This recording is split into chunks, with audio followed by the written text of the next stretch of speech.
souvent dire que les gars qui sont blessés longtemps, ils tombent un peu dans un creux de vague, ils tombent quasiment même en dépression.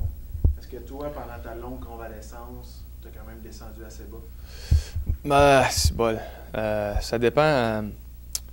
Pour moi, oui, parce que moi, je suis un gars heureux, je suis un gars, je me lève le matin, je suis de bonne humeur, j'ai du fun, j'aime ça vivre. Fait que là, j'arrivais, je me levais le matin de mauvaise humeur, je me levais avec des maux de tête, je me levais. Ça a été une période assez difficile, autant pour moi que ma blonde. Je pense qu'elle l'a vécu dur aussi. Ça a été une période assez difficile pour nous deux parce que, comme je te dis, je suis un gars souriant, qui est prêt à aider tout le monde puis qui veut bien faire. Puis là, je me retrouvais complètement à l'opposé, pas patient. Impoli, j'étais vraiment pas le même gars. Puis ça pour moi, ça a été le plus difficile. Est-ce que tu étais déçu quand cet été, tu n'as pas réussi à t'entendre avec eux ou non? Tu es content d'être j'ai été déçu, oui, par rapport au fait que c'est l'équipe qui m'a donné ma chance. C'est l'équipe qui sont venus me chercher. Montréal m'a donné ma première chance, mais je veux dire qui sont venus me chercher dans un échange. Ils m'ont donné des opportunités de me prouver à tonnes en me mettant avec Avlat la première année. Ça a bien fonctionné. J'ai réussi justement avec cette saison-là à me faire un nom à travers la Ligue. Du fait que mes blessures, pourquoi je suis moins craintif peut-être, c'est peut-être parce que je sais que je vais être capable de me trouver une niche en quelque part, même si je viens à me reblesser. Mais j'ai été déçu. Oui, j'ai été déçu de partir, de quitter. C'est une belle organisation, c'est une belle ville de hockey, une belle ville où habiter vraiment. Là.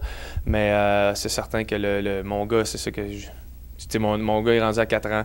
Donc, ça a joué un gros rôle quand même dans la décision. Le fait que ma blonde est ici, ma famille sont à Montréal. Je pense que je voulais me rapprocher justement de mon fils en premier lieu. Ça a été la décision. Là. Toi, quand tu es tombé, mettons, joueur autonome, ta priorité, c'était de te rapprocher de ta famille, de tes proches.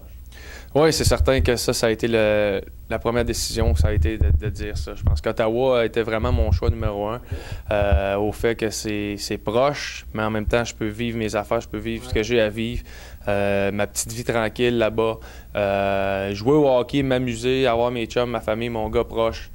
Je pense que ça a été vraiment la première décision. En plus, que c'est une belle organisation avec des joueurs vraiment talentueux. Donc, je pense que mon style de jeu va cadrer dans une organisation comme ça. Là. Comment tu analyses l'équipe des Sénateurs quand tu regardes un peu le line-up? C'est quoi leur force, c'est quoi leur faiblesse? C'est quoi, toi, qui t'excite d'être avec eux autres? Pour moi, c'est certain, ce qui m'excite, c'est le fait qu'au niveau du top 6, les 6 premiers attaquants, je pense qu'ils ont 4 joueurs établis en Torres, Alfredson, Michalek, Spezza. C'est 4 joueurs qui sont établis. 3 joueurs droitiers, 3 bons passeurs. Moi, je me retrouve qu'il y a deux spots qui sont ouverts encore, ça va être une bataille entre moi et d'autres jeunes qui montent. Donc, je pense que l'opportunité pour moi de rentrer dans ces 2 trios-là était favorable. Encore une fois, la chance de jouer avec 3 joueurs droitiers, que le réflexe, c'est justement de la donner à gauche.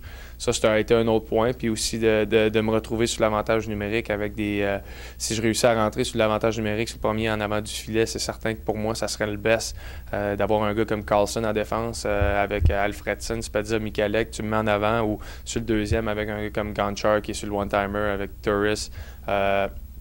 Je pense qu'il y avait vraiment les atouts pour moi pour aller chercher le maximum de mon style de jeu. Et le fait de jouer 6 fois contre le Canadien, est-ce que c'est quelque chose de spécial pour toi? Oui, c'est spécial. C'est certain que tous les matchs que je vis au Centre Bell, surtout dernièrement, quand je me faisais huer, ça a été les matchs assez difficiles, assez plates aussi à vivre, parce que je pense que de la façon que je suis parti, c'est certain que ça n'a pas été... J'ai pas demandé un échange ou j'ai pas craché sur le Canadien. Je pense que certaines personnes l'ont peut-être mal pris en pensant que je crachais sur l'organisation. Au contraire, ce que je disais, c'est par rapport aux décisions des personnes qui étaient en place. Puis si on regarde aujourd'hui, peut-être que ça me donne raison à quelque part, si on regarde les décisions qui ont été prises dernièrement.